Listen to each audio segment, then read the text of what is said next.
Assalamu alaikum wa rahmatullahi wa barakatuhu. Bandiraɓe sehilaɓe jangiyankoɓe, en garti kadi windande men hande noon eɗen janga deel holno masirte. Mi winoma alkulal ngal woni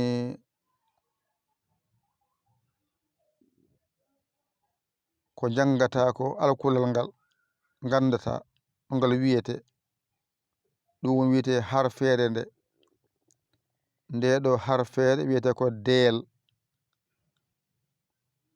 ƴetta 5 mbaɗa dow, 3 mbaɗa hakkunde, 4 mbaɗa less.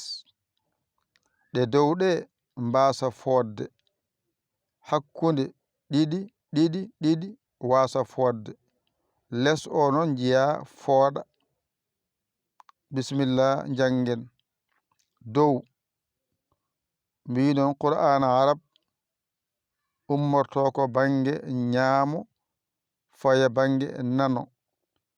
5 gonɗe dow ɗe gadiɗo bange men ñaamo da, rewi hen di, rewi hen du, rewi hen adde mo kowal, rewi hen adde mo sidda. Hakkunde ɗiɗi adi ko dan, allif gonɗo ɗo fooɗani mbasa wide daan, ko dan, allif o fooɗani mo.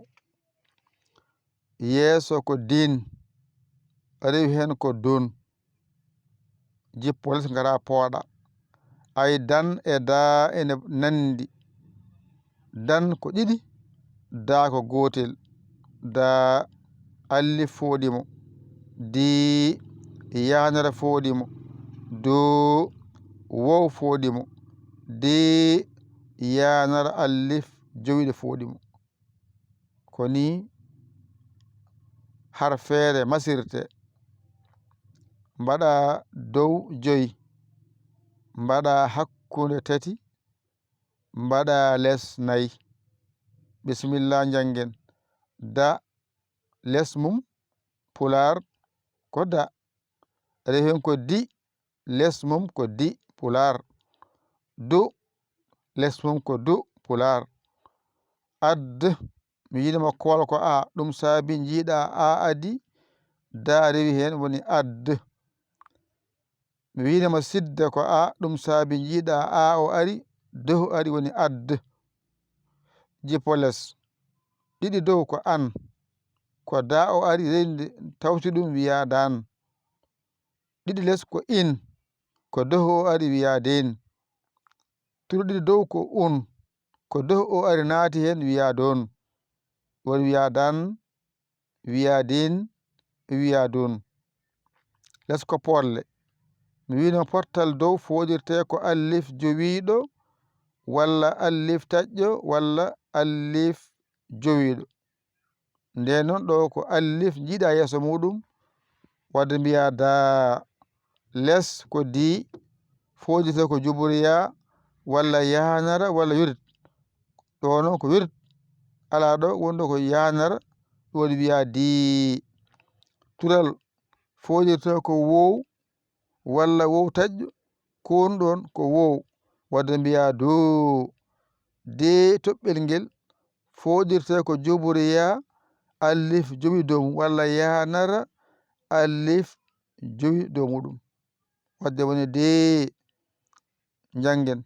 Da, di, du, adde mo kowal, adde mo sidda, hakkunde, dan, din, dun, jippo less pooɗen. Da, di, du, de ɓamtu. Da, di, du, adde kowal, adde sidda, hakkunde, dan, din, dun, pooɗen.